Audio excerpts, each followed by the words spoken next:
Hey, everybody. We're officially halfway through the regular season, 9 weeks down and 9 weeks to go. And as we all thought, the Vikings are just a half game back of the 49ers. Welcome into the You Like That Feels Great Baby podcast. We're going to recap week 9, go over our picks for week 10, discuss the Vikings and Niners as they move towards the second half of the season. We'll start with the Vikings, obviously, with the Niners on the bye. Vikings looked incredible at Atlanta, as shorthanded as you can be. Cousins out for the year. Hall goes down maybe 8 or 9 plays into the first quarter. Josh Dobbs comes in, does not know the plays, does not know a lot of his teammates' first names. He's like, I know their last names from, studying film about all the teams around the league. I didn't know their first names. Goes out there and just has one of the all-time iconic Viking performances. Instant fan favorite. Just posted a TikTok yesterday with Creed as the background song. Like, Josh Dobbs is him, and the Viking season is fully back on. Joey, what did you think watching the highlights of that Viking game? Yeah, pretty cool. I mean, I said it when they traded for him. I thought Josh Dobbs was a guy who could really play. I mean, best of the scenario with Kirk being out. I thought he was more than capable, and yeah, he showed it. Yeah, I mean, what a win! What a huge win. You're still, right in it. Who's to say Josh Dobbs can't keep this up further? I mean, I thought you look at the numbers by kind of box score scouting. Hall looks decent too. I mean, he commanded the offense in his one drive for sure.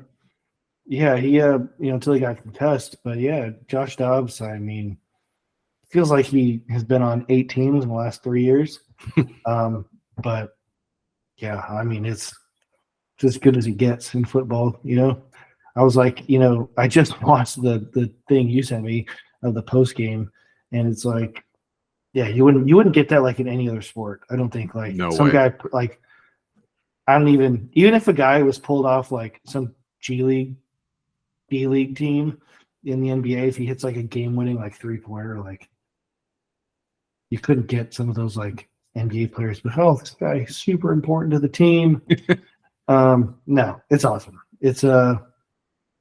I mean, don't tell the Vikings they're tanking because obviously they're not. But and that video I sent you of the Viking locker room after that game, O'Connell is just, I mean, he is a leader of men, and it's like not apparent when you watch him on the sidelines, but when you watch him in those post-game moments, you're like, oh, this is a real dude. And like, holy moly, we've rattled off 4 in a row, 5 out of 6 after it basically looked like it was all over after that loss at home against the Chargers in week 3.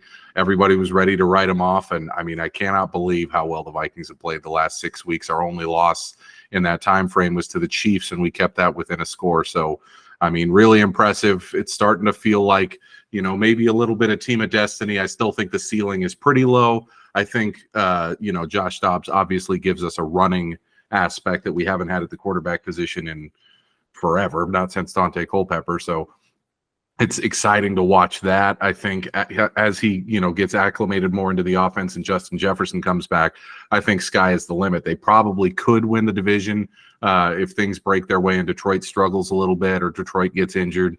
But, I mean, I went from the ceiling being, hey, maybe we could be the 7th seed if everything breaks perfectly to like, hey, this team, is exciting enough and has enough weapons and a good enough defense to maybe they can make some kind of a Cinderella run. I still don't think conference championship game or Super Bowl is possible, but after that win last week, I was just so positive, and I was thinking, man, we went from 0-3 to 5-4 real quick. That's the NFL in a nutshell. So we're playing New Orleans next week. New Orleans is favored by 3. I'm definitely leaning towards the Vikings in that spot as one of my best bets. Obviously, New Orleans has turned it around as well after a slow start, but it's been a lot of Taysom Hill, a lot of Derek Carr, taking a seat in the red zone. Very strange situation there with New Orleans. As you look forward to that game, should New Orleans be favored by 3 on the road at the Vikings after Dobbs has a full week of practice? I don't think so. To be honest, I don't know because I think the Saints should be better than what they've looked. But I do think their defense is really good. I think Dobbs, I'm not going to pretend like, they have the tape on Dobbs. Like, they're not going to get like a whole bunch from like one game. with him in that offense, but I do think they're a lot better than Atlanta's defense. But yeah, Minnesota at home. I mean, it's Derek Carr's, either dinking and dunking the ball down the field or he's turning the ball over. So, yeah, I 3.5. I mean, I think it might be like New Orleans -1, maybe. Just on the fact that they're healthy, like they have Olave and Thomas. Yeah, I mean, you know, if this game is played on paper, there probably are a 3.5 point favorite. I mean, they have really good players. If you take Kirk and Jefferson off the Minnesota roster, like if you did a fantasy draft of the teams, like you would take most of the Saints players, more than some Vikings players. Yeah. But this game's not played on paper, and the Vikings are playing really well right now. They're at home, and yeah, the Saints have just every time I watch them disappoint me.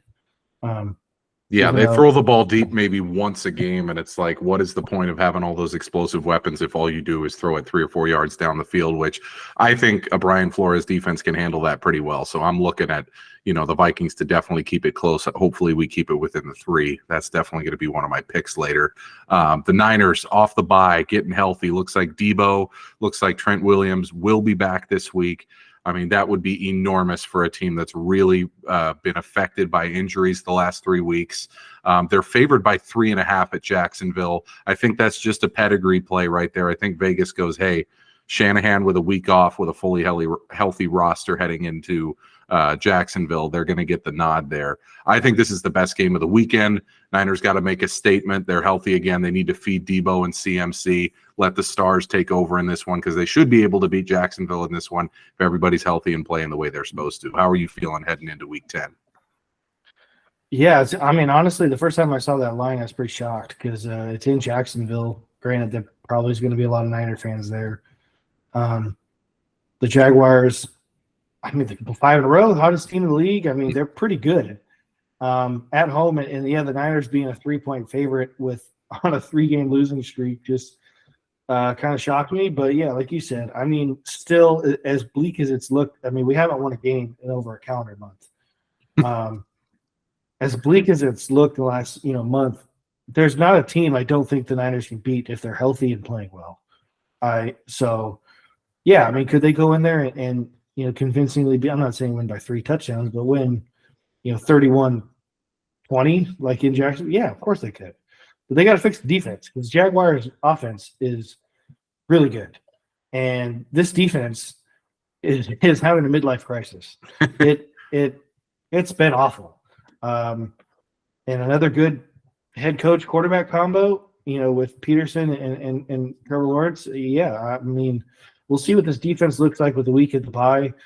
I mean, obviously they did acquire Chase Young, which, in theory, he's already the team leader in sacks, which is kind of crazy, being the guy that's traded. And also, I mean, kind of some, I guess, player red flags, like, like Washington would, or there's been things I've read that say like, oh yeah, he kind of just played willy-nilly sometimes, like didn't care about the scheme. He's going after numbers, which that isn't going to fly with the Niners because, they have a lot of good guys on this team that could really put up numbers, especially on defense, but they run, I'm looking at this defense. Like that's what I guess, obviously I want to win and they, and play well, but like more than anything, like, this defensive line, I don't even know. I can't pretend to know too many guys on Jacksonville's offensive line.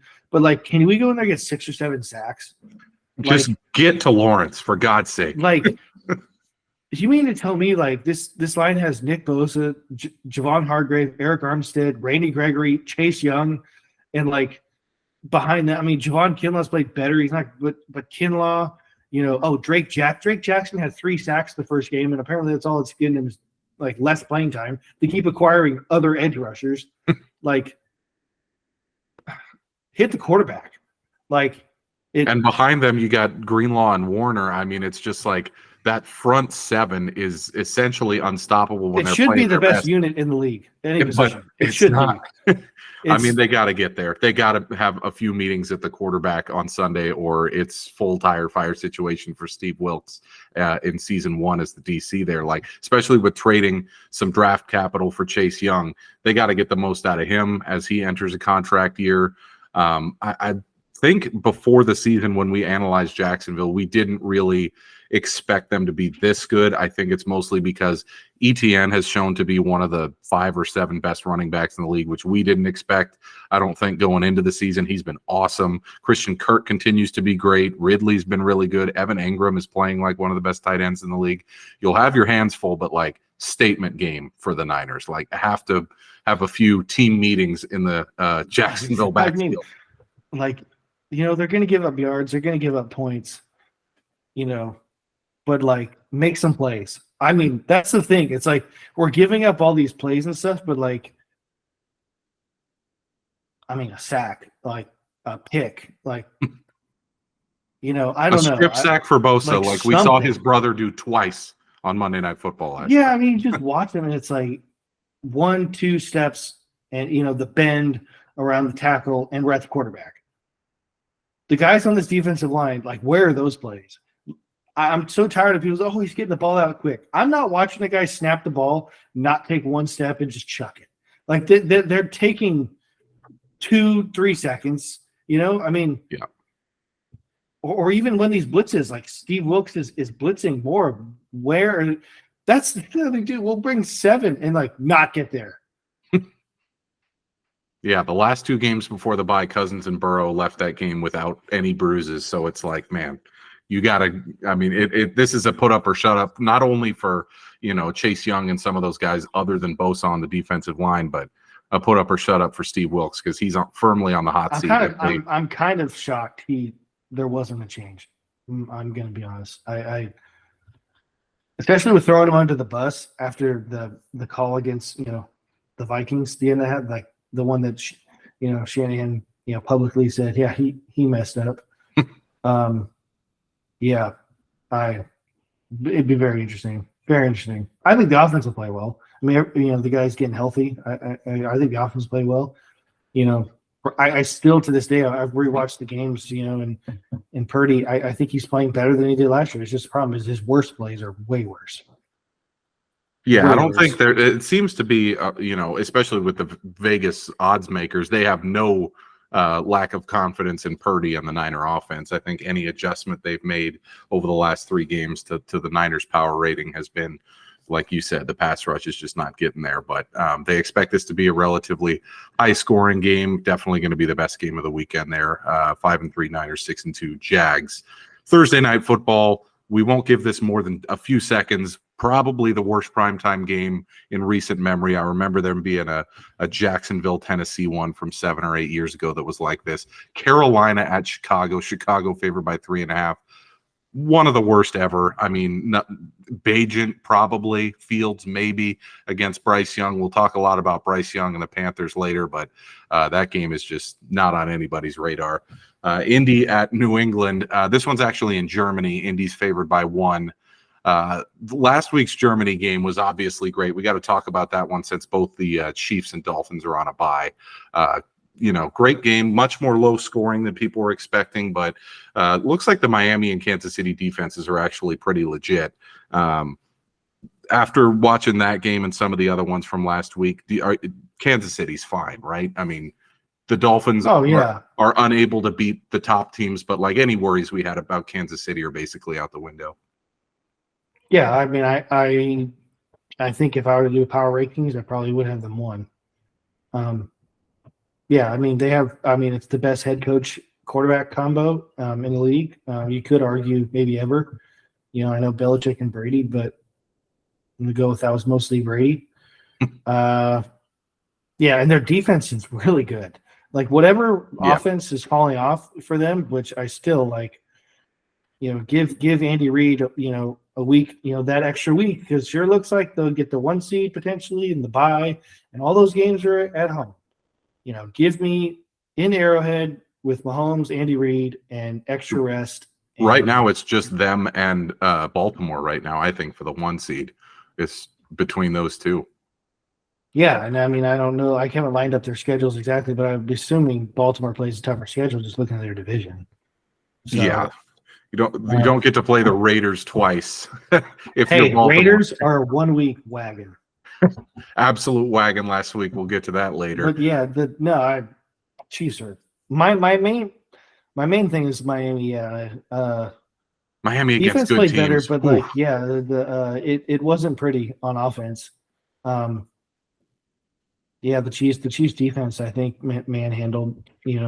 Another highlight of that game. Did you see the?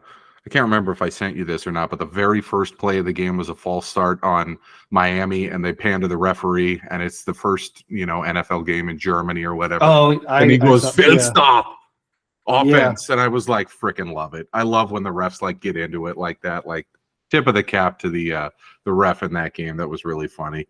But we got another one in Germany this week. Indianapolis -1 against New England. This is the kind of game we should be sending overseas. Like, nobody wants to watch this anyway. So give that one to the European NFL fans, because giving them the Dolphins Chiefs last week was just, that was just. Did you see the report that it was the Chiefs home game, and they requested to play Miami because they didn't want Tyreek to get booed? Yeah, I feel like that's PR. I heard that, but I feel like that doesn't pass the sniff test. No, it doesn't. I feel like that's why do they PR. care? Yeah, they don't care. There's no way. No, I think they wanted them to go because if they had to go, they'd put Miami in the travel. Right. Why would they request them? They'd want them at home. It's a big game, And I'm sure the NFL was like, hey, when the Chiefs play, Cincinnati or Buffalo, those games have to be on SNF or have to be on. I know one of those is on Monday Night Football late in the season. It's like they were probably like, hey, of these games, which one do you want to be the Germany one? So they probably picked it for competitive reasons. But Raiders to Germany. Yeah, the Antonio Pierce wagon.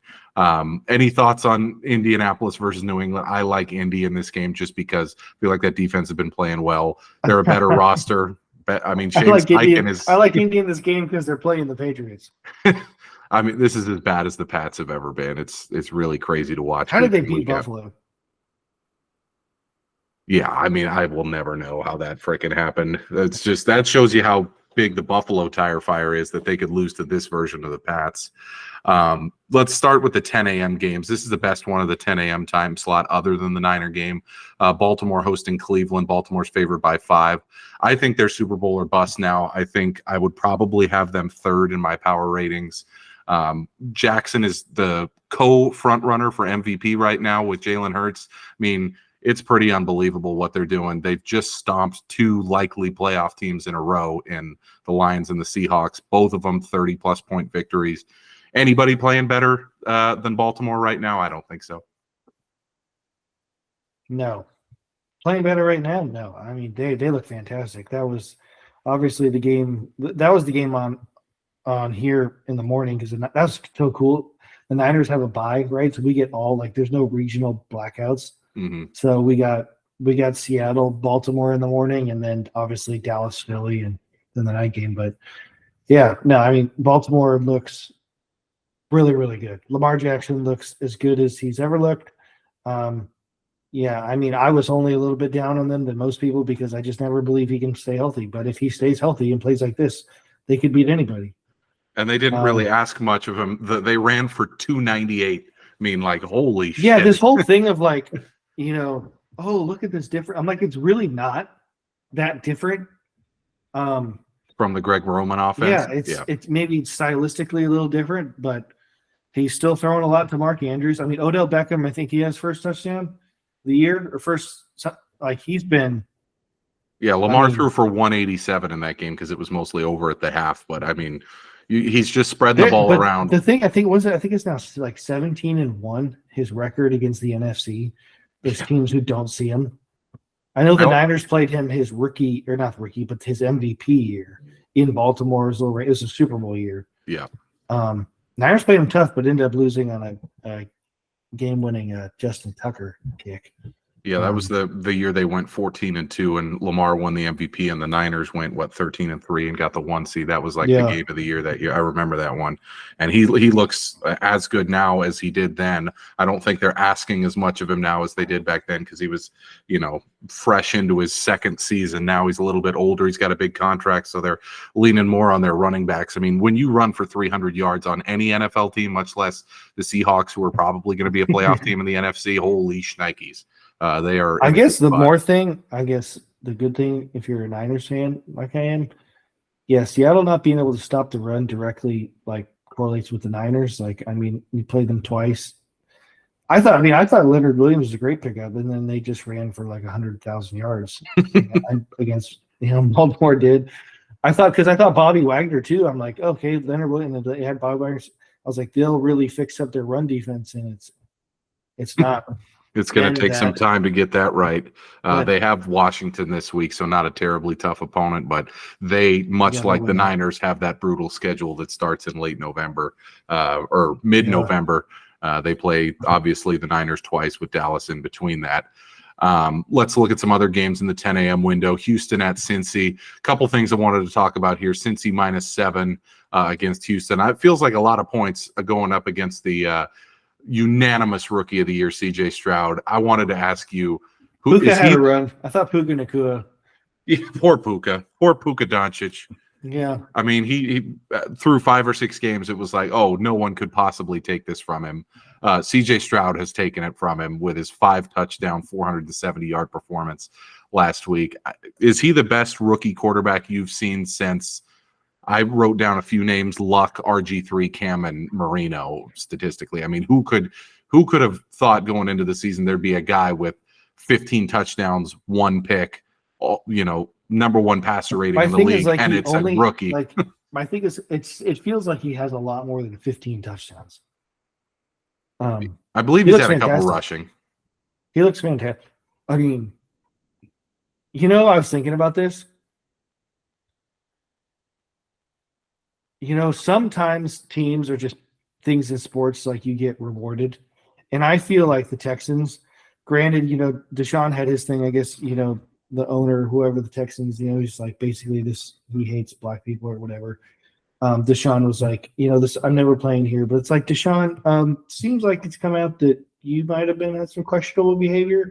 Then just didn't play for an entire season and then only wanted to go. It's like, I kind of felt like the Texans, they're like, okay, we get D'Amico, we get CJ Stroud, they toss a little bone here. Good for them. Because I mean, they look great. I mean, they look better than some of those Texans teams with Deshaun and JJ Watt, and were really good. But I mean, I'd be so jacked if I was a Texans fan with where we're going. They made the right coaching hire. They made the right quarterback pick in the draft. I mean, everybody said when they traded that feels up, like it's 90% of the job. Yes, job's done in that regard. Now it's just find pieces around him, and Tank Dell looks like one. Collins looks like one. Defense has got a long way to go. As we saw, they gave up 33 to Tampa Bay and Baker Mayfield. But once D'Amico gets that defense turned around, watch out. And then on the other side, Cincy. I mean, everyone and their mother bet Cincinnati last week. I saw a lot of the sports books said that 80 to 90% of all the bets last week on Sunday Night Football were on Cincinnati.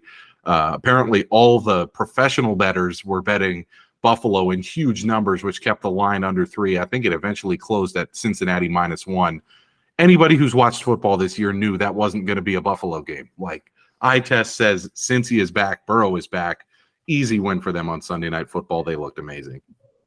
I just can't believe, because I was pretty they're in trouble. After the first 3 or 4 weeks, the Bengals, I was like, it's going to be really hard for them to make the playoffs. And it's nope. They're going to the playoffs. They probably still, I want to say win the division, but Baltimore, they absolutely could. Baltimore's got a game and a half lead. Yeah, 5-3 versus 7-2 is a challenge, but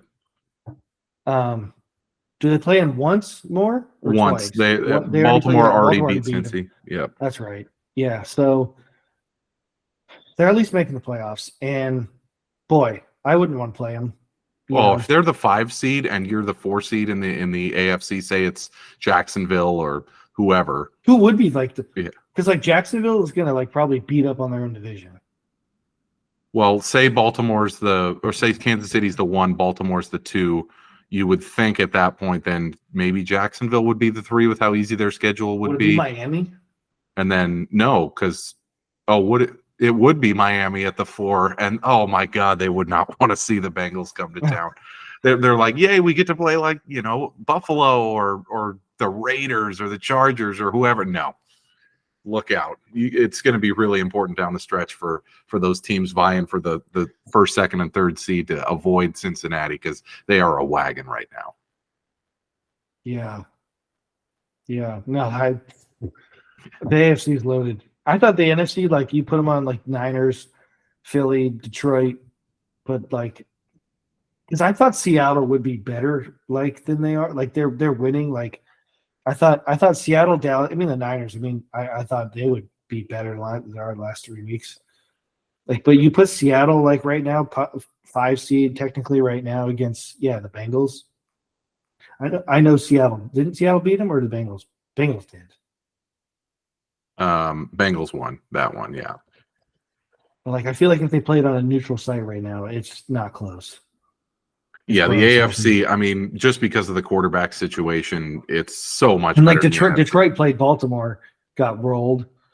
I mean, Philly hasn't really. Philly plays the Chiefs. Is that next week? 2 weeks from now on Monday Night Football. Frickin' game of the year right there. Philly at KC. That's going to be awesome, and we deserve that with how shitty the primetime games are. Also, too, Niners played Baltimore or not? But they will play. They've played like Cleveland, who's good, not great, but good. Lost. Played Cincinnati, lost. I mean, the AFC is just loaded. Absolutely loaded. One of those teams in the AFC that somehow has a great record is the Pittsburgh Steelers. They're favored by 3 at home against Green Bay.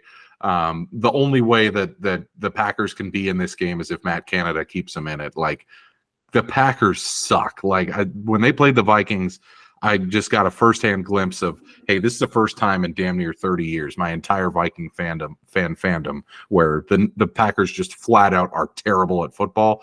Last week they got a win because they played Brett Rippon, who was subsequently cut this morning by the Rams and replaced with Carson Wentz. I mean, other than the win against the Brett Rippon-led Rams, they've been pathetic all year, Green Bay has. So when I saw this line was Pittsburgh -3, I was like, probably got to take that, even though they struggle to score points. Jordan Love is not going into Pittsburgh against the TJ Watt defense, against Mike Tomlin coach team, and putting up more than 10, 13 points max. I mean, I think Pittsburgh lays the beat down here. Yeah. Every time I watch the Packers, they look dysfunctional. And you're like, what Matt LaFleur got all this, smoke blown up his ass the last few years. It looks like it really was all Rodgers, because people forget, what did LaFleur do before Rodgers? He was the offensive coordinator for Tennessee in the Mariota years. Like, what has that guy accomplished without, one of the 5 best quarterbacks of all time? Yeah, I agree with that. I was looking forward to seeing what he could do, and I thought he would be better, but maybe like Jordan Love just sucks. So I'll give him. That is also true. Maybe. I mean, that's kind of like, I don't want to go the entire opposite way, because I didn't want to be like, oh, it was all Rodgers, and then, well, give him like a decent quarterback. We'll see. But yeah, I mean, they look awful. Absolutely terrible this year. In every game that I've watched them, I remember when they played Atlanta, I didn't realize how bad Atlanta was until we played them last week. But man, Green Bay is just tire fire. Tennessee at Tampa Bay. Tampa Bay's favored by 1. These are 2 teams basically going down the shitter. Their seasons are about to be over. The Titans have just made the pivot to Levis official. Tannehill is healthy and he'll back up Levis going forward, so they're looking towards the future. Tampa Bay probably had to win one of their last 2 games that were, coin flip games against the Texans and Bills. They didn't get either of them. They're now, 2 games behind the Saints in the division, so it's looking like it's almost over for Tampa. Nothing really to talk about there. I want to talk about the best 1 p.m. game on the schedule. Detroit favored by 2 at the Chargers. Seems like a little bit of a trap game for Detroit. They're coming off the bye. They're 6-2. They got all this, positive momentum. They're probably pissed off after that game against Baltimore going into the bye. Watch out here. I kind of like the Chargers in this situation with how they've been playing their last 3 games. Yeah, this is a tough one because the Chargers, again, it's another game they have to have to kind of stay in this thing. But yeah, I think Detroit is really good. I think, every team coming off a bye is going to be obviously rested and schematically ready to go. I still think Detroit wins this game. I think Detroit is really good. I do. You're higher than Detroit on the consensus because it seems like in the power ratings, a lot of folks have them somewhere in the 7 to 10 range. You have them a little higher than that. I have them, somewhere in my 6, 7, 8 range, depending on what week you ask me. That Baltimore game opened a lot of eyes for a lot of people that, hey, maybe Detroit on the road not as good as they are at home, not even close. I mean, they have struggled in a couple road games this year, so it's like this one, not necessarily that much of a road game against the Chargers, who don't have a big home field advantage, but this will be probably the best one of the afternoon slate. I'll be rooting for the Chargers, obviously. Hopefully the Vikings can get within a half game of Detroit for the division. That'd be lovely. Washington at Seattle. Seattle's favored by 6.5. Talked with Evan about Geno a lot last week. He said Geno's on the hot seat. He said he's been their worst player the last few weeks. And if you've watched these games, it's pretty hard to disagree with that. Evan said, hey, Geno, might be time to write back. It's been I saw your time to write back. Yeah, I don't want to rain on his parade, but it might be time to write back because they should be better. I mean, they have so much talent on really both sides of the ball, and it's not coming together right now. I watched a good portion of that Seattle Baltimore game, and some of these passes are just he cocks back to throw it, and then it's just a straight dirt ball, like the receiver doesn't even try and bend down to get it. To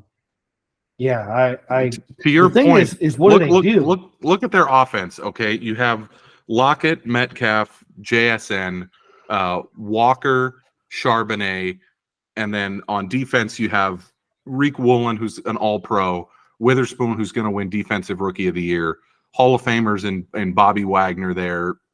Just added Leonard Williams. There's enough there for them to go 11-6, 12-5. But Geno is the one thing holding them back right now. It's been a rough watch. I absolutely hate watching it. I hate it. Tyler Lockett probably has the smoothest sideline toe tap in the league. Yeah, you've had to deal with Adams that for a is pretty while. good, but his little what does that guy call it? Nate Burleson, what does he call it? Toe drag swag. Yeah. Oh yeah. The OG of that was Chris Carter for the Vikings. I used to practice that in the backyard all the time, doing the toe tap like Chris Carter. And man, Lockett's smooth with it. Toe tap looks like Trey Turner's slide.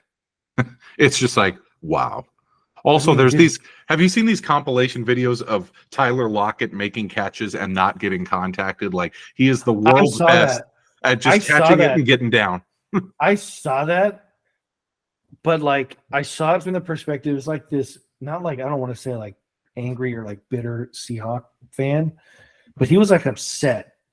He doesn't get his try shit for more yards. Yeah.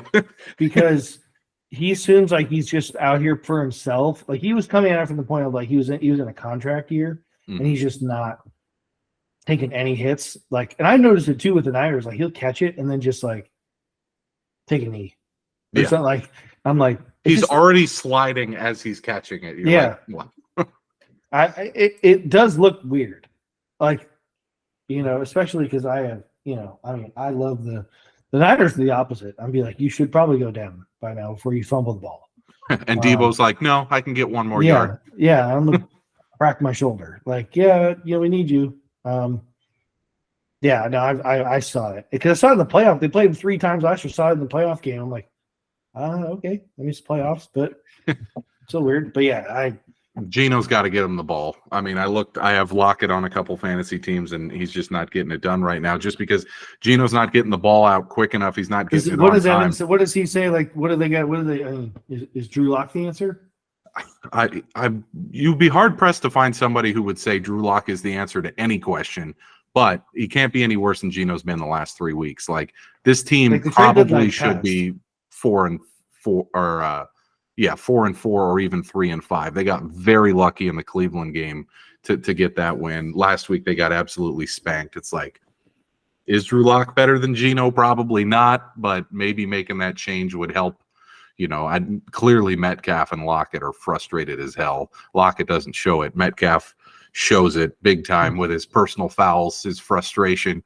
That guy plays in a different way than every other receiver in the NFL. Let's look at a couple more games. We have the biggest spread of 2023. I don't think this is going to get broken the rest of the year. We'll see if it does. Dallas -17 at home against the Giants. Tommy DeVito facing that fearsome pass rush of the Cowboys. I mean, that's just an absolute nightmare. I would be shocked if the Giants put up more than 7 points in this game. They're going to get absolutely pummeled here. The Giants probably have the inside track to the 1 seed now with Jones out for the year, Tyrod Taylor out for at least another 4 games. I mean, I don't see where they could get a win on the schedule with their destroyed offensive line and Tommy DeVito playing QB. They're terrible. They're terrible. They're awful. 17 is a gigantic number. Still, I'm like, there's only one team you would bet on at 17. It's Dallas. It's like, if they made the line 24, I still wouldn't bet on the Giants. They're not going to score more than 3 or 7 points. Yeah, they're terrible.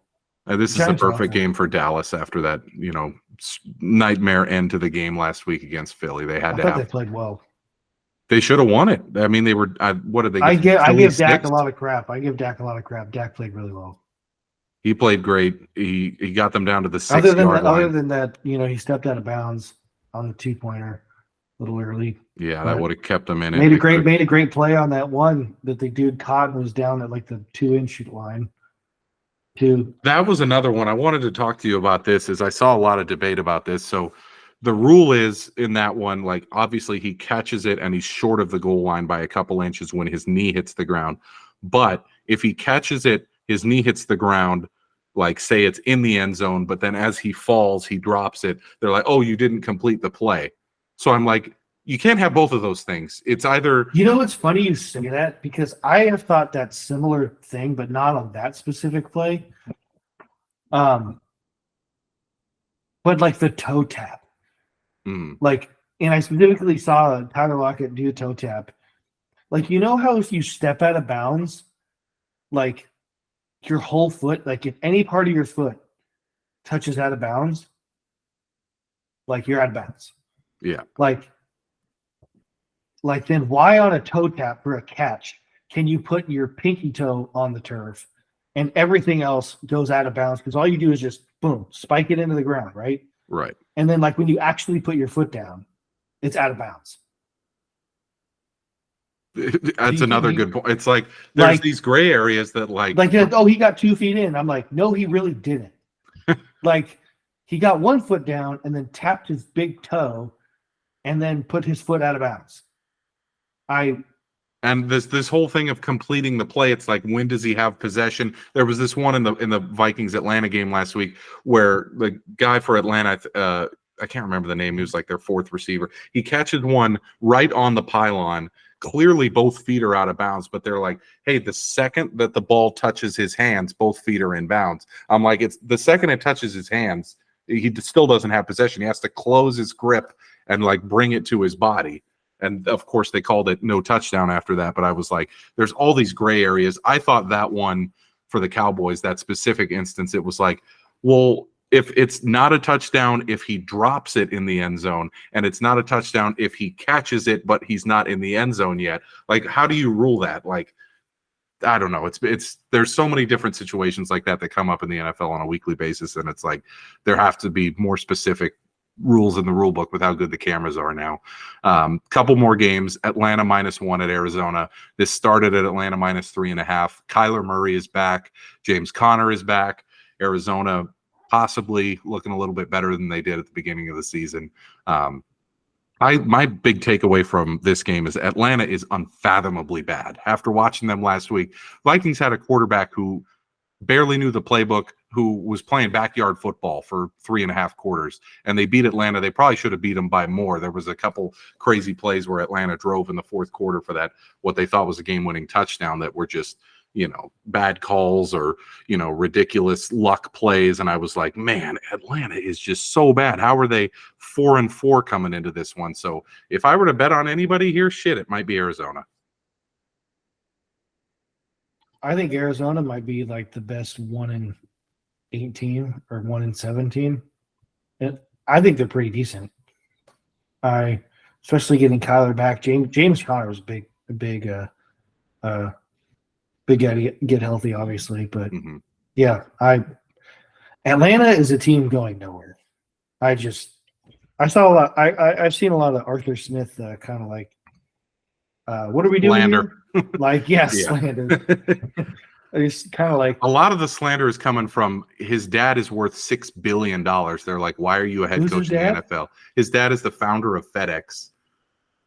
And it's like, why is you an NFL coach if you have billions of dollars? Like, why are you doing this? And he's like, I just love football. It's like, do you? I mean, you're not very good at your job. Like, he has Bijan Robinson. He's got a Ferrari in the garage, and he's like, I don't want to drive it. I'll drive my Tyler Algier Toyota Prius. It's very strange.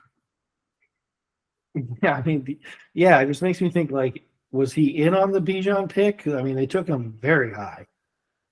To do that and to not use him.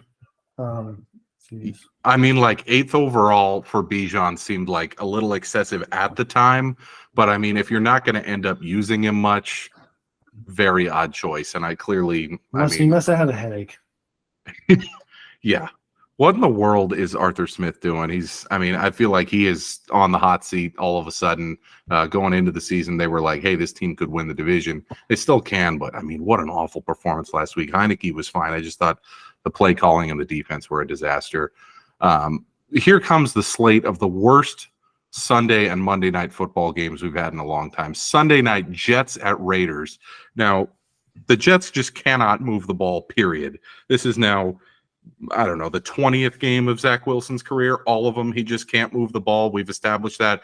Only thing I want to talk about here is Antonio Pierce had the boys fired up, literally. They were all smoking cigars after that game, smoking that McDaniels pack. Freaking fantastic. Like, you have to feel good for the Raiders and their fans after getting rid of the ultimate team cancer in Josh McDaniels. Honestly, Raiders might have had the best week in franchise history since, like, they were in the Super Bowl. I thought it'd be the right move, but like, clearly everything that has come out of the Raiders facility, what an absolute dumpster fire in a trash can they are. Josh McDaniels getting so heaved about Antonio Pierce, like, I guess, bringing up the Patriots loss in 2007.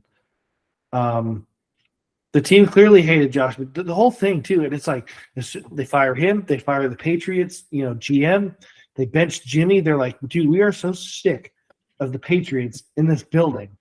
And like all the other players are like, yeah, woo, like we're like 3-5 or whatever they were. Mm-hmm. And it's like, our season started today. We're 1-0. Like that is totally in the past.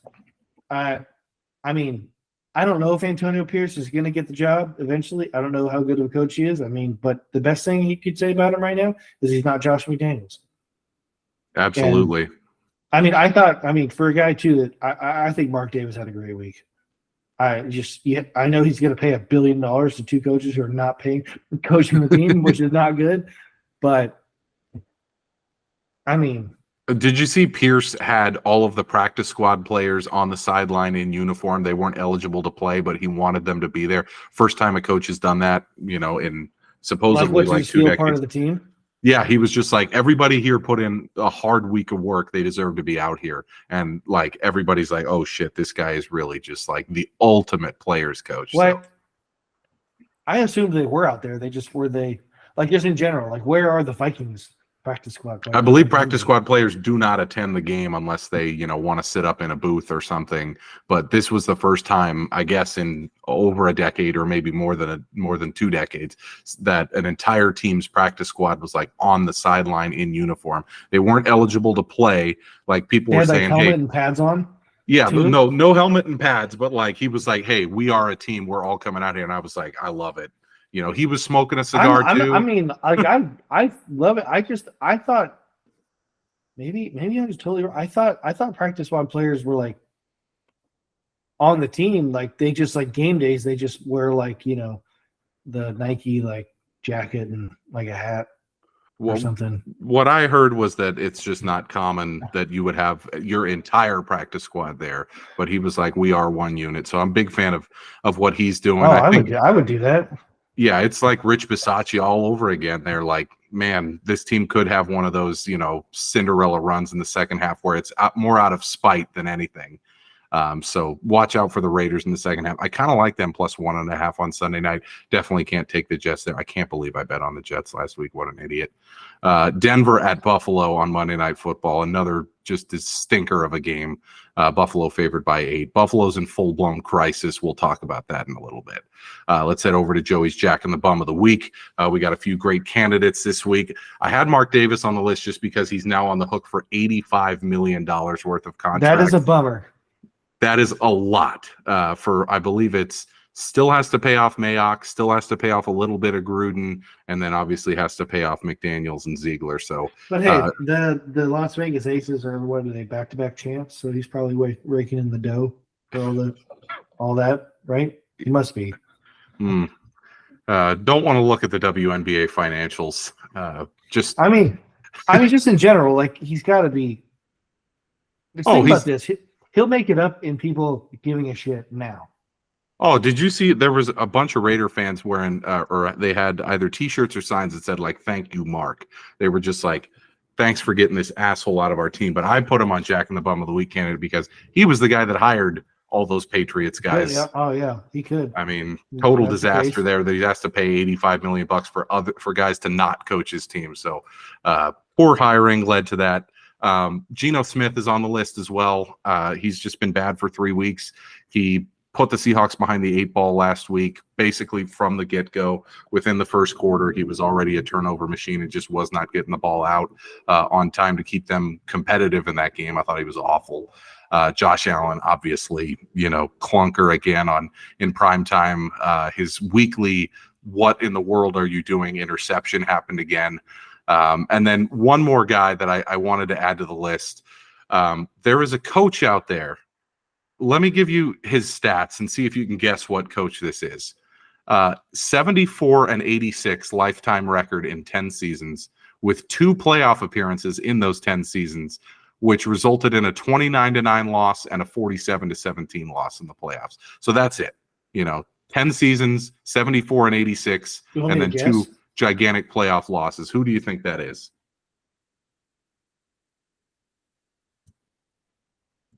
I'll give you a hint. It is a bit of a trick question. It's not Ron Rivera. That's a very good guess. I posed this question to a couple of my fantasy football buddies, and nobody could guess who it was. There was based on your tone that you're asking me, it's like somebody like pretty like kind of. It's Bill Belichick without Tom Brady. See, I could have said him, but I was trying to think of people coaching only 10 years. Yeah, this is way longer than that. Oh, isn't that wild? 74-86, and the only 2 times he made the playoffs, he got fucking destroyed. You know what though? Knowing that that's him, I'm kind of shocked it's that good. Because it feels like he's 24. I can't believe he's only 12 under. I can't believe he's only 12 under. It feels like he's 24-98. That's what it feels like.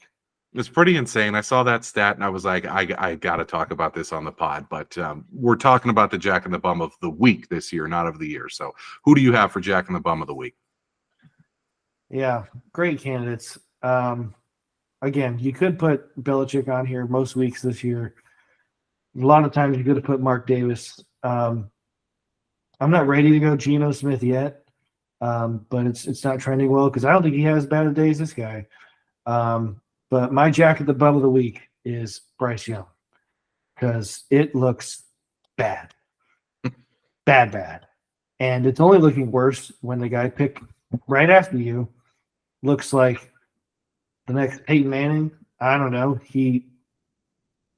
Bryce Young throws 2 picks to the same guy, pick sixes. I think it's first time from guy the same, at least for the Colts. Frank Reich has already given up play calling duties. The Carolina Panthers are an abject disaster. He looks. They were talking about him. I saw him. He's kind of got the Trey Lance thing where all of his special qualities about him. Oh, he's smart, like pocket maneuverability. Mm-hmm. It's like, he'll be able to overcome his size. I don't think his poor play this year has anything to do with the size. I think sometimes he gets there and he's like, holy shit, like these guys are fast. Like the defensive line, I know they don't have the greatest, team around them right now in Carolina, but he's not Kyler Murray. And we don't think no one much even of said he Kyler. was. Yeah, No one even said he was. But to be that small, and it's not a problem that you're small. The problem is that you either have to be Drew Brees, who can pinpoint passes and can, throw with anticipation better than maybe anyone ever because he's had to. Mm-hmm. So you draft him first overall. You're like, okay, man, we need you to be Drew Brees. That's a big ask. Or you need to be Kyler Murray, who's just got an outlier amount of athletic running ability, quickness, and he also has a cannon, absolutely, for an arm. Like there are a lot of things you can say about Kyler, whether or not you want to be your franchise quarterback. There ain't a lot of them have to do with his actual play or his talent. Bryce Young, again, what does he do well? What did he do well to deserve the first overall pick? Other than win a lot of games, trading DJ Moore and multiple picks to go up and select him. Like what? And a lot of guys had him as their number one, and I think you had the same thing, but like I was big on Anthony Richardson, and I think I'm pretty right with that. We both wanted Richardson over. I did. I want to say I'm right with that because I was uber wrong about CJ Stroud. I thought he'd be a bust. Partially, maybe honestly, if CJ Stroud did exactly what he did, like at Texas, I'd be like, oh, he'll be good. Maybe it was just the Ohio State thing that every quarterback ever come out. I've seen this movie before, but he looks big, he looks strong, he's accurate. Everything's like, oh, there it is. That's what it looks like. Same Bryce with Young. Levis. Have you watched Levis's deep balls? They're just I saw a little bit of the Tennessee-Pittsburgh Thursday night, and I'm like, I'd watch him. Like, I don't know if he's going to be the most accurate guy. I don't even know if he'll ever be a top 10 or 15 consistently. His deep balls look like a jetpack. Josh Allen-esque. Yeah. They look like they are on par with Josh, if not better. Mm-hmm. I think Josh obviously has a little bit more, but I don't know. We can talk about him right now. But exactly when you pick a guy first overall, they have to have something that is just extraordinary. Mm-hmm. And Will Levis, even though he fell big time, has an absolute hose of an arm. And CJ Stroud, big arm, maybe not, obviously not as big, but he's big. He played. The only thing too is I just thought he's not going to be like the receivers for the Texans are worse than the ones he played with at Ohio State. Mm-hmm. So I was just like, is it the receivers? And Anthony Richardson couldn't hit water if he fell out of a boat, but can run. Just a freak athlete. Mm-hmm. Bryce Young does not have a cannon. He's not big. He does not run. His thing is his processing. You know who also has all those things? Brock Purdy. And he was dead last in the draft. Honestly, right now, what is the difference between Bryce Young and Brock Purdy? Physically, from a draft perspective. basically nothing. Purdy's more accurate. I mean, you can say that now, but I'm even saying like at Iowa State or Alabama, the only difference is that Nick Saban, I guess, decided if he wanted Bryce Young, and they won a lot of games together because he was on a great team. But switch the two. Put Purdy on Alabama and put Bryce Young on Iowa State. They probably look the same, honestly. Mm-hmm. I mean, I think Bryce Young was a little bit more athletic and could move in college a bit more. But again, do that against to play the Colts. Okay, DeForest Buckner, like no one looks like him in the SEC for a couple people. I mean, you're in the division, you play the Saints, like their defense, like the SEC is basically minor league football, but the NFL is like the all-star team of the SEC from like the last decade, mixed with the all-star team of like the Big Ten. But as you said earlier, like it's so important to hit on the coach and the quarterback, and that's what the Texans did. When you watch Stroud play, it's not like he's facing an SEC all-star team. He is playing at the same level as all those guys around him. We have not seen that for even one game for Bryce Young through 9 games in his career. Like you watch him play, and the moment is too big for him. You can say, oh, his offensive line isn't good. He's throwing to 200-year-old Adam Thielen. It's like, okay, whatever excuse Adam you Thielen's have. actually been pretty decent. Thielen's been awesome this year. He's like wide receiver 4 in fantasy because he just catches everything that's thrown his way. But make any excuse you want for Bryce Young. Watch the games. Like watch the highlights. Watch him week in, week out. He's probably bottom 3, maybe bottom 4 in the NFL in terms of starting quarterbacks. I mean, he's just been really, really. Who would be bad. worse? Well, I mean, anyone who's played for the Giants this year. I think the Giants have combined for. You're right, yeah, probably. Put Giants QB. I mean, Pickett has been really, really bad. I mean, he has, but he's been better than Bryce Young. Yeah, I mean, that's the point here. This is why he's Jack in the Bum of the Week. I think Frank Reich has been a candidate multiple times. Carolina I saw Pat McAfee talk about it because Frank Reich was the Colts guy, and Pat's still like obviously tight with the Colts. Mm-hmm. But he's just like, Frank Reich just had this look like on the sideline, just this like, what am I doing? Because he's still getting paid from the Colts, mm-hmm. and like he's just thinking, oh, I could have just stayed at home and been with like, my kids or whatever. Could have waited a year and taken a job somewhere else. He's like, that's oh just my the crazy God. thing too is they made the trade, and like I really wonder if they did that trade for Bryce Young, or if they did what the Niners have at least said that they did. It's like we traded up for the opportunity and then evaluate. Mm-hmm. Like, did they really want Bryce Young, or did they compromise? Not really compromise, because I mean that they could pick whoever they wanted. So they did want him. I mean, eventually. When they made the trade, did they want him? Is it worse or better if Frank Reich didn't want Bryce Young, or if he did want Bryce Young? Because either way, it's bad. If he didn't want him, then it's like, oh my God, the GM is just, he ruined this whole situation. If he did want him, then you're like, the dude can't. Well, if you're talking from Frank Reich, it's better if he didn't want him. Yeah, but as a Panthers fan. As a Panthers fan. You'd rather it be that Reich wanted him, because then you could be like, oh, okay, the GM just needs to fire Reich. No, I'd rather have he didn't. Because and then fire the GM.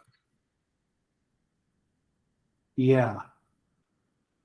I don't know. They're both bad. I don't know. There's no recovering from it. It's 5+ years of shittiness after this, because they're going to be another high pick. Like, do they take another swing? Is he a Josh Rosen? Well, they're not going to take a swing next year because they traded away that pick to Damn move right up. They did. What a stupid! Oh my God! Yeah, no, they're screwed. They are screwed for multiple years. So the Panthers, but specifically Bryce Young, Joey's Jack in the Bum of the Week. Didn't I make the Panthers Bum of the Week a few weeks ago? I mean, that's how bad it's been. I think it was Frank Reich just in general. Maybe I did. Now it's Bryce Young. God help the Panthers. You cursed them with your pick of them to win the division in the offseason. I know. I think about that all the time. What a joke. Devastating. All right, they look terrible. They're terrible. Let's Can't wait to watch them Thursday. Oh my God. They are. If you lose by 2 touchdowns to Tyson Bagent, maybe you may have to just shut her down. Just be like, Andy Dalton. That's what I said. Maybe he went there because he's like, I think I could maybe get some playing time. Yeah, maybe shut it down and have Andy Dalton go the rest of the year. Let's try to get a little more positive here. We're just shitting on everybody. Let's go to the You Like That picks of the week. We had another winning week last week. We went 3-2. That brings us to 27-16-2 so far in 2023. Basically, at the end of the year, if we do 5 picks a week, 18 weeks, that's 90 games. We just were hoping to get to 46, 47 to be in the positive. We are already flying. We're 27-16. We're 11 games over 500. We're doing freaking great on this podcast. And I think a lot of it has been, I have a pick that I'm leaning towards and you go, oh my God, like a few weeks ago, I wanted to take Green Bay and you were like, dude, what are you talking about? We moved off of it and we found a better pick. I feel like it's been awesome this year for a reason. Last week we went 3-2.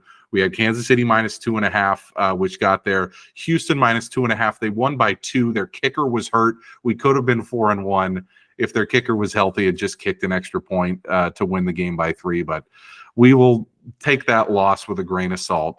We then won with Philly, which we were lucky to get that one at Philly -2.5. And then Cincy we won with. That was an easy slam dunk for us. And then, like I mentioned before, the Jets, that was a terrible pick. But let's get this back on track. 3-2 is good, but we can do better than that this week. We'll go in chronological order. First game, Indy -1. This is just a fate of the Patriots. You hate the Pats. I hate the Pats.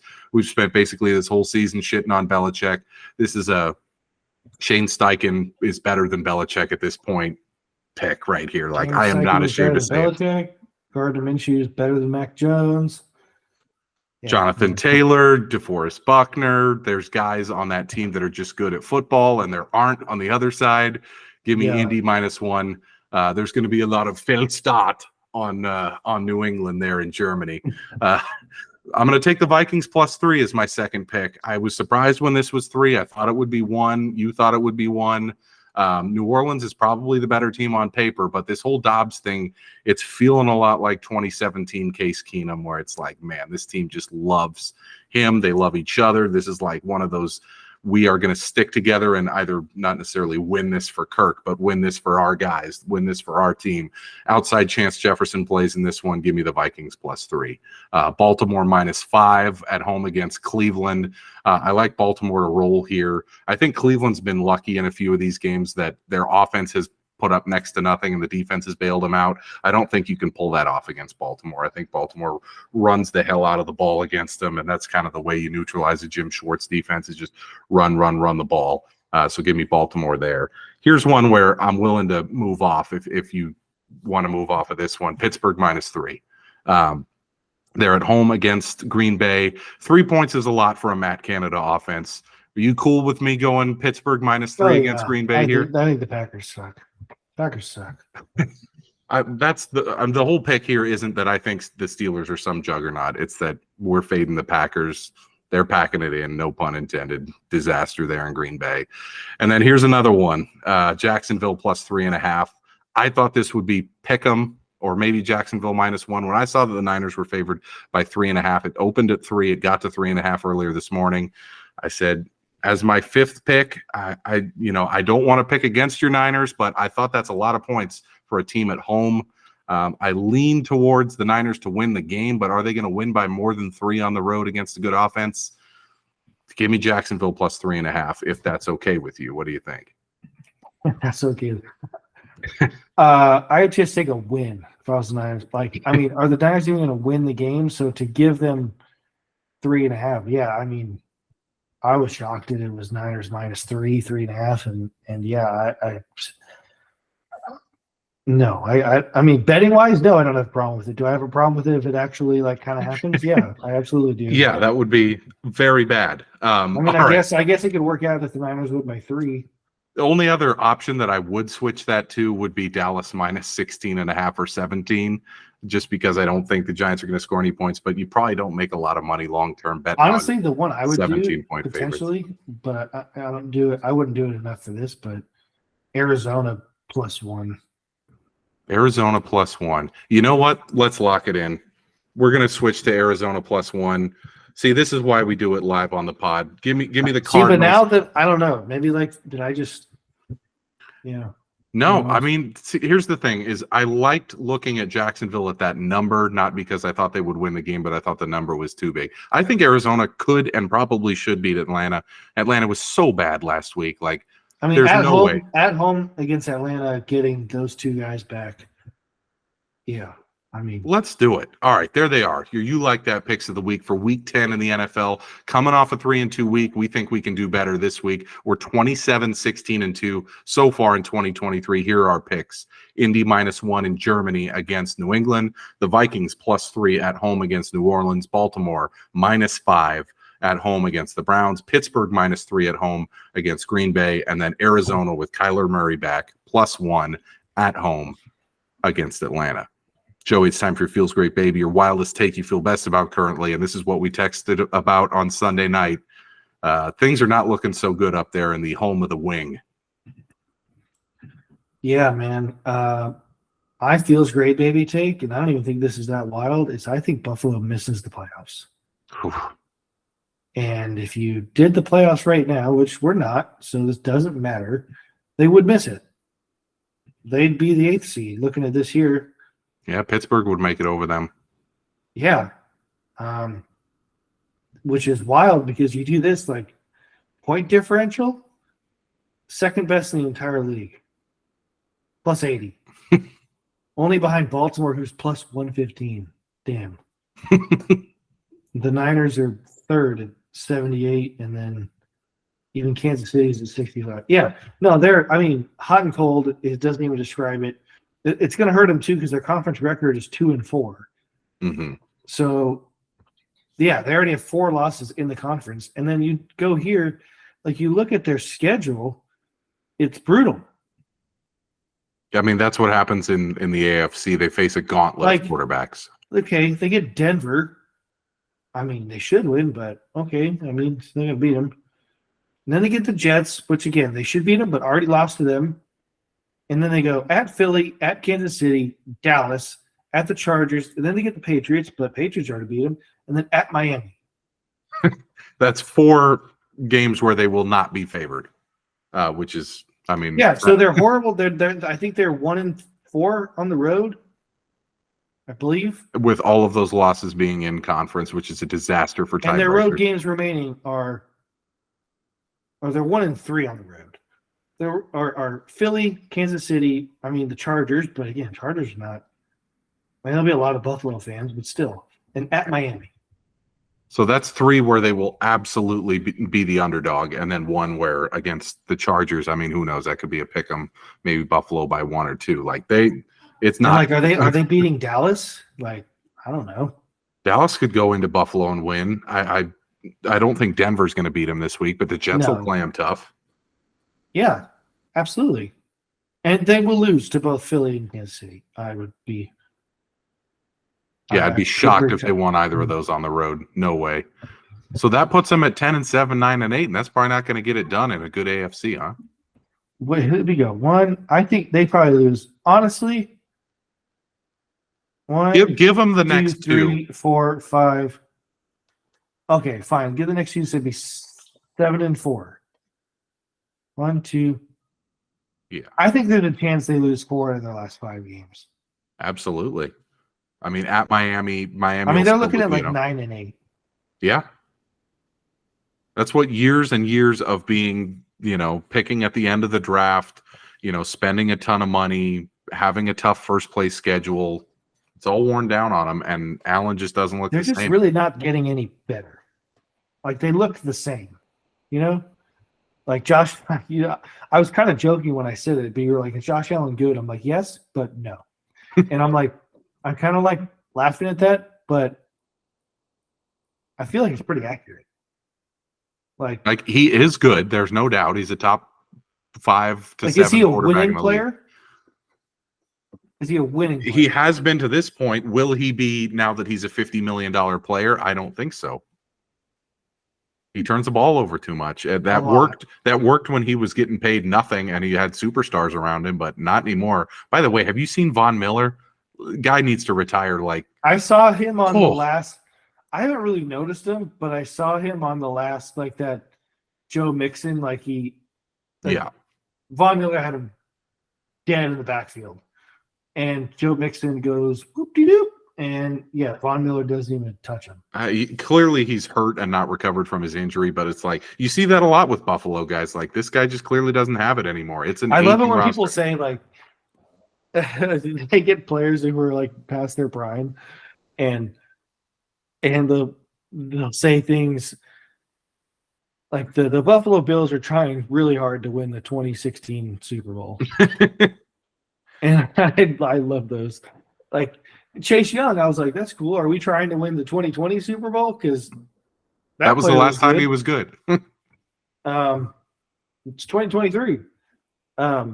Yeah. No, So you got Buffalo missing the playoffs. You said maybe 9 and 8. You called this before the season. I didn't. I thought Buffalo would be right there in the Final Four. But man, it's been a disappointment. Allen's turned the ball over all over the place. McDermott is so conservative with his play calling, with the way he tells his offense to go out there and just run the ball into the line or do these Josh Allen plays that just don't suit his skill set. It's just a disaster right now waiting to happen. They basically have to rattle off 3 or 4 straight wins or their fans are going to be like, hey, this problem. is Honestly, Josh Allen reminds me of a obviously much bigger and better Kyler Murray. Like he's obviously very talented, and I don't want to. That's nothing to do with like the off-field stuff. I mean, off-field sounds like Josh Allen studies and like his teammates enjoy being around him. But the point of people always say like, oh, so and so is a system quarterback. Well, that's a compliment. At least it should be. Because if you run a system with Josh Allen, would he be able to like timing, rhythm, hit guys accurately? I think he can, but naturally he's more of like Brett Favre type, improvise. Like let's play this PE football. Yeah. Like in the at recess, and that's hard to do consistently the entire season, especially against good teams. And what does he struggle with? Consistency and playing good teams. Conversely, guys like Mahomes is the best of both worlds. He runs Andy's scheme, and when it does break down, there's nobody better. But Joe Burrow runs a scheme. He plants his foot in the ground, and he can deliver it accurately, consistently. Josh Allen he plants his foot, pats the ball, runs out, and it's like it looks fantastic when it works. But just when you're playing against a good team, Sunday Night Football in Cincinnati, and the other guy is humming on just schemes and timing alone, it's hard to replicate. I think that's a big thing like Kyler Murray. Like the receivers would run, okay, we're taught like at the 7-yard line, put your right foot here, cut this. Like it's so pinpoint. And Kyler's like, screw it. Like I'm going to and the receivers are like, why am I even running like specific routes?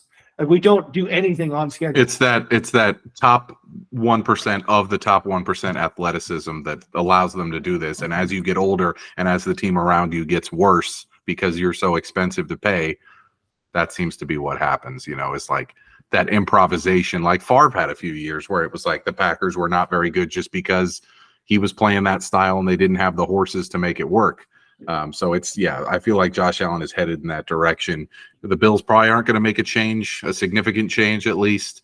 But you have them missing the playoffs. I kind of like that call. Let's close the pod with a couple things. First thing I want to talk about is the Sharks. I mean, this is uncharted territory. Sharks.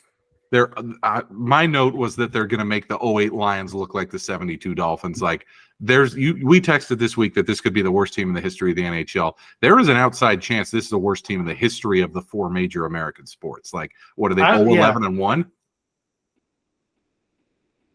Right now, I think they're 10-1, I think. But they play tonight, so let's make it 11-1. Like, I don't know how you really compare. Like, I mean, what is if the Sharks go like 7-75 or 7-73-1 or something, like, is that better than the baseball team who goes like, I don't know. Maybe you probably can by winning percentage. I was looking at the list. It's just hard to do with like the points. Like you got like 43-119 or 42-120. You got the 0-16 Lions, which obviously you can't break that record, but again, their point differential was of a like 2-14 team or whatever. And then in hockey, the record is like 7-2 and 75 or something. It was the Capitals in the 1960s. Yeah, they went 8, 67, and 5. I remember. Okay. I did a lot of research on this week because I'm really I think we have a shot. Like, whatever the opposite of the President's Cup is, they got a real shot. Like, I don't want to say I'm getting excited, but like a part of me is like I'm already like I want to see how bad this gets. I mean, because they're getting talked about. Like, if you follow hockey, talk or podcasts, any one of our many fans, if you do, they're honestly like that last thing in the podcast where people say, so our Daily Sharks update is they suck, and they're just talking about it. And it came out yesterday that the GM Mike Greer had a talking to the team, like, oh, if you don't start playing the way like I expect this team to play, like there's going to be some changes. And I'm like, I bet these players are lining up to be shipped out of here. Like, who is that scaring? And who are you going to replace them with? And what team wants any of these players? They're so bad. They are so bad. Back-to-back losses, 10-1 and 10-2. I mean, it's like unfathomable how bad they can't that score. Is. I think they've scored 12 goals in 11 games. And Austin Matthews has 12 goals. Yeah. Yeah. No, I'm thinking in my head. Are the Sharks going to win as many? Who wins more games, the Sharks or the Niners? Oh, that's a good one. Say the Niners go 12-5. Even if you're conservative with the Niners and they go 11-6. There's no way the Sharks are getting to 11. Maybe they can get a few games into overtime and go like. And the other one too, I was thinking about. I don't know, like how you do odds and stuff on this. Do you think the Sharks ever at any point this season win back-to-back games? Oh, no way. I made a bet this year that I actually lost. It goes A's longest winning streak of the season, 4.5 games, and I bet under. I was like, no chance. They went on a fucking 7-game win streak, leading You're like, into you can't even lose right, you asshole. Yeah, going into the reverse boycott game, they won 7 in a row. I was like, okay, there goes that. Like, there's no way that the Sharks went back to back. But I mean, that's still what was your bet? They weren't going to win 5 in a row. Yeah. This is 2. Like, I bet you still get positive odds because they're like, it's the NHL. Something's going to happen. They're going to play Columbus and somehow rattle off a win and then have some, Their goal differential is so much worse than the second worst team. I mean,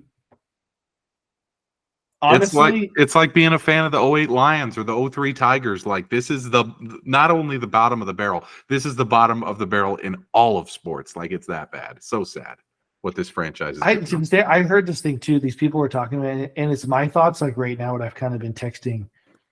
I mostly text my dad about it, or you, and it was brought up on this like Canadian hockey show thing in the morning. And this guy's like, kind of my point. You could do all this and not get the first pick. Like this rebuild, if it goes well, takes like 3 or 4 years, right? And it's already been 4 full seasons. Exactly.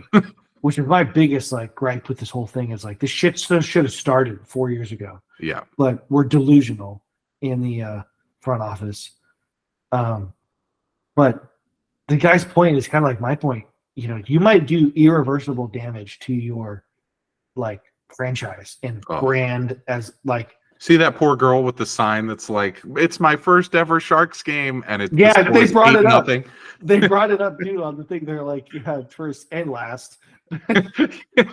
and it's just, and I totally agree with it because the same exact reason why I said I really am so genuinely anti-tanking is that's hard to get. You tank, it's just this awful, just shitty, just thing around your team. We're just a losing organization for years, just losers. Yeah. In football, you really don't tank. It's just impossible. It sure as shit happens in hockey and baseball and basketball. Mm-hmm. And it's how long have the, you look at some teams the Royals had their couple years, mm-hmm. How long have they been tanking? in the last 7 or 8 years. I think 2016 they went 500, and since then they've been tanking, basically nonstop. Like how long? I know the Pirates, but like how long have the Pirates been tanking? Like in some teams in basketball, like the Orlando Wizards, Magic. yeah. How long are you going to tank? Or are you just going to be irrelevant? I feel like the Pistons have not played a competitive basketball game since I think the last game they would. I was just about to say Ben Wallace. I think I saw him in like the 04 finals or something, guarding Shaq. It was the last time I remember them playing a game. Like I don't mean like win a championship. I mean played a game that mattered. And it does so much damage. The Sharks haven't played a game that mattered in like 4 years. And it's going to be another 2 or 3 at least. At least. And I'm just like, people still talk like, oh, the tank, the Shark Tank, oh, what a tough place. I'm like, are we ever going to get that back? You know? From you not only have to 03 to 2019, basically nonstop. There's all these eras in the Bay Area. There's, the Moneyball A's. There's the Giants that went to the World Series 3 times. There's the Harbaugh Niners. All these eras. Throughout all that time, the Sharks were a constant. They were good every single year. And there's so many of our youth that I'm like, boy, if any team's going to win it, it's going to be the Sharks. Yeah. And now it's like. That is just unthinkable. Yeah, there's no way. So it's like. That's the other point, too, is like, well, now you have competition, right? The Warriors are a powerhouse. The Niners, especially just being a football team, like it's always going to be bigger. Yeah. But the Niners are good. The Giants, people still, baseball, the A's are going to, the A's moving is unfortunate. But I was thinking, I'm still like, are they moving? Are they? We will find out in the next 2 weeks. But like, yeah, I mean, there's other things to do. There's like nice weather. People like what? I mean, you have to get people interested. And if you just stuck, you know what I'd kill for right now? A playoff push. We don't have to make it. Can we play a game in March that matters? Be like 4 points back of the second wild card with 4 games to play or something. Just give us that. That ain't going to happen for years. Devastating. Yeah, forget winning. Forget winning the Stanley Cup. Just be at 500 in March. Like that's all we're. Can we be at 500 in October? Poor Sharks fans. There's never been a worse time than this. I look at their schedule. I'm like, the other day I was like, they play Anaheim Sunday. Anaheim's been another team just rebuilding. Feels like the last 6 or 7 years. Anaheim's like 7-4 or like 6 and like they won 6 games. Are we going to get there? Like all year? It's one of those things like too. There's no like Alabama or something, but like if the Sharks played the champion of the AHL, who would win? If they played their own Barracuda, it'd be close. I mean, wouldn't it? I would think. If the Sharks played the alumni, oh my God, they'd get destroyed. They'd get destroyed. If you take Thornton and Marlowe and a few Jeff Friesen, who I don't give a shit, whoever. Jonathan Chichu when he's fat. Yeah, Setaguchi after he just ripped a couple more lines. Like put them all out there. There's no chance they'd compete. Like even a couple years ago, this rebuild, I was like, boy, you know what? I mean, why can't we just have Joe and Patty just play 4th line minutes and like just. Now I'm like, the team has gotten worse. I'm like, if they were on the team, like I feel they'd like be the second line. Power play. Yeah. They're 44, and you're like, no, they first line for sure, no doubt. And I'm like, is Nabokov still a goaltender? Like, is he? Can he still stop the puck? I don't know. What's Antoniemi up to? Where's Antero Niittymaki? Bring them all out of retirement. Get them back. All right, one more thing before we close the pod. We did all these segments last year. We need to get back to them where we ranked our favorite stuff. Food related, holiday related, all that stuff. I want to do one because we're getting towards that fall time, like best desserts. I want to do that next week. But we're going to start by doing our top 5 favorite beers. We were talking last week about a beer that your mother-in-law brought you that you just were like, oh my God, this is an incredible beer. So let's do our top 5 beers. What do you think we should do? 5 to 1 or 1 to 5? Oh, I'm always a big fan of 5-1. All right, so let's do 5-1. I have Peroni at my number 5, the Italian beer, super light beer. I associate it with a big old plate of like chicken parm or spaghetti and meatballs. It's like the perfect light beer to go with like a heavy Italian meal. So I'm starting it off with a very light beer. I'm more of a wheat beer, light beer guy. You like the more IPA stuff. I'll start it off with Peroni. What do you got at your number 5? See, this is hard. Honestly, this is hard to come up with 5 because I do love light beer. Love it. But like, because, I can't drink the beers I enjoy the most, like while mowing the lawn. It's just too heavy. So I love to just drink light beer. Is it like my favorite? No. I probably would go just number 5, the Sierra Nevada Pale Ale. Okay, that's a classic. It's really good. It's crisp. It is refreshing. It's refreshing, and it's not like Michelob. Like that's a little too refreshing, not flavorful enough. I agree. That's like a camping beer, stadium beer. There's so many. There's so many of them. Like I know my number like 1 and 2. Yeah. Okay. Yeah, that's number 5. So we'll go to 4. For 4 for me, I'm gonna go Pyramid Hefeweizen. I like that one. It's very, weedy. I love that one. It's super refreshing. I associate that with like the summer. So I'll go with the Pyramid Hef at number 4. That's hilarious because like your favorite apparently is like I absolutely can't stand. It's like the one like I haven't met many beers I don't like, but they all seem to taste like a loaf of bread. And I hate it so much. My number 4, oh boy. Well, I hate to say it, it's boring, but I'll go. I do love Sierra Nevada. Like I'll go their Torpedo. Okay, so that's their standard IPA. Their Torpedo IPA. That's a good one. That would probably have been 6 or 7 for me. I love that beer. Number 3, I'm going to go with Golden Road Mango Cart. It is ubiquitous down here in LA. It's so refreshing. It's the ultimate, like, it's hot outside. I'm playing golf.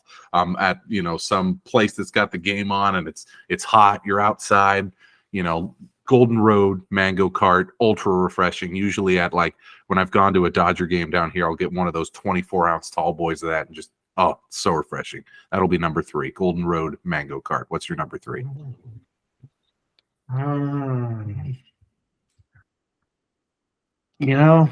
See, there's more that pop into my head because there's just drinking all the, like the craft stuff. Like, yeah. Okay. I know where I'm going to go. I'll go Altamont's. It's not the one I had, the Sad Dad, which I thought was good. But like the whole idea of the beer, the Sad Dad name and like why and like how strong it was, like, oh, you're tired, Dad. You only have, like the whole premise of it was phenomenal. But their other triple, there's like a seasonal one that I've had called Scarcity. Mm-hmm. I don't know if you ever had it, but yeah, that's probably my number 3. Okay, I've only had it. The sad part. Yeah. Oh shit. No, I'm sorry. Cancel that. See. Okay. No, number 3 is Russian River's Pliny the Elder. Okay. That's what it is. Okay. Yeah. Okay, that's number 3. And then I know my number 2. I know my top 2. Okay, so you're going Pliny the Elder. That is not the one that's only available for like 1 week a year. That's the standard Russian River. Which beer. I'd love to try that one, but I don't feel like waiting in 10 hours of. Everybody loves Pliny. So that's your number 3. That's a good one. Number 2 for me, I'm going with Sierra Nevada Pale Ale, which was your number 5. I think it's like the most versatile. You can have that with any meal. You can have it out on the water, on the lake. You can have that, at a game. I associate that with any situation. You would love a Sierra Nevada Pale Ale. Super versatile beer. So that's my number 2. What's your number 2? This is crazy, but yeah, it's another Sierra Nevada. It's their triple. It's their Optimum. Optimum. Okay. Have you had it? I have had it. That's a strong one. That's like one of those very bitter IPAs. You love that though. I do. Like when I first started drinking beer, years ago, like I would have dumped this so fast down the sink. I just like been like, this tastes like ass. But like I don't know, my palate's changed, I guess. And Yeah, my favorite beers are ones that taste like a pine cone that's been soaking in dew in Yosemite, like that just had the most rain ever. Like it tastes like sap and like a touch of dank, and like I want to eat a forest. I want to drink a forest, basically. I don't know why, but like the classic West Coast IPA, which very different for people who don't drink as much as I do. Tastes very different than like the New England East Coast style. Mm-hmm. Theirs is definitely more fruity, flavorful, like tastes like. Honestly, they're more likable by most people. Most people like that style. Speaking of East Coast, my number one, Allagash White, which is in Portland, Maine. Another one that I'm sure you would hate, where it's just like the weediest wheat beer you could ever imagine. But I mean, I've heard of it, but I was like, I don't know what exactly. Allagash White is just, it goes perfectly with like seafood. I remember we were in Portland, Maine. Our friends were getting married up there, and it was like I would have that and a lobster roll every day and just be like, this is the greatest thing that's ever happened in the history of the world. Great beer. Goes great with seafood. I associate it with like the East Coast and getting a lobster roll and having a Allagash White with it. Oh, it's the best. And anytime I see it on any menu out here in LA, I have to get it. So that's my number one, Allagash White. What's your number one? I imagine it's a little bit stronger than that. Strong. It's strong, but it's not as strong as the other. Like it's the Elysian Space Dust. I love it. Okay. It's my, like, if I had to go to the store and buy like one beer, because it's big, but it's not like super big. It's 8.2 ABV. Like I think the Optimum is like, they change it. I think it's like 10.5. It might be closer to 11. The Scarcity one that I had mentioned was 11. That one was, I think, 11.3, 11.4. Mm-hmm. Because I like to drink them. Like, it sounds weird, but like I don't want to crush it. Like, I do want to just kind of sip on it for a while. Mm-hmm. Like, I enjoy literally bringing it to, and just like, so you do that with like a lighter beer, you're like, oh my God, it's gone. Yeah, you crush a Bud Light or a Tecate. You don't crush a IPA. But you crush these, like, you need therapy. Number one, because like I don't know how that's physically possible. My stomach would just have so many like balls. It'd be so heavy too. It just, because some of these, it feels like you ate a meal rather than drink a beer. Mm-hmm. But yeah, Space Dust is my favorite. There's a couple in Reno that I really like. That, like, one of them is kind of, I see even out here sometimes, like, called Dr. Luplin. That's another triple IPA. Which, fun fact, I saw Brody Brazil on TV one time, or maybe it was his YouTube. He's like, I'm a triple IPA guy. And honestly, it made me want to not be a triple IPA guy anymore. Because I was like, what's crazy is that I see, like, Kayla will show me all these TikToks, so she knows the beer I like. And she's like, are you these people? And they're like the people who, like, have gardens and like do bike rides, all of the whole like classic IPA stereotype guy. I'm like, I'm not really any of that. Big long beard, wearing a plaid shirt. Yeah. Yeah. And she showed me, I told you about this last week. She showed me this like dude doing a beer tasting, and it says like when an IPA drinker tastes the triple wet fart, like Saison something. Yeah. It was like triple wet fart dog shit stout. Like like just the names too of IPAs. It's just a joke. Like yours, like Voodoo Ranger. Yeah. Yeah. Allagash White. It's like white. It's like it actually has like food or drink like words used in them. Yours like, is a space dust. What are you drinking? I'm drinking Space Dust. Like, I'm drinking a nice, hint of malt and, bready wheat. Like, you eat and drink wheat. Like, that's a thing. Like, I swear, like I did last week. I was like the sad dad. Like, this one just says like diesel gas when you only have time for one. Yeah. This is like dank diesel. Like, what is that? Weed gas? Like, is that actually what's in here? Can I put this in my body safely? Yeah. Like, or just any of those. All right. I like those rankings. As we've gotten older, we've got more appreciation for beer. I feel like when we were younger, it would be like whatever's available. Like, We would drink those like BJ's brews. Those were so awful. I remember when I first moved out, I would buy the Trader Joe's like Joseph's Brow beers. Those were just like horrendous. And now that we're older, we're like, I actually appreciate that some of these are good and some of these are bad. Thanks everybody for listening again this week. We'll be back next week for a week 11 preview and to go over week 10. Hopefully we're going over a Niner win over the Jags and a Viking win over the Saints. Things have turned around here. Both our teams are right around the same, 5-3, 5-4. We'll see what happens in the second half of the season after a wild first half. Thanks everybody for joining us on another week of the You Like That Feels Great Baby podcast. We will see you next week.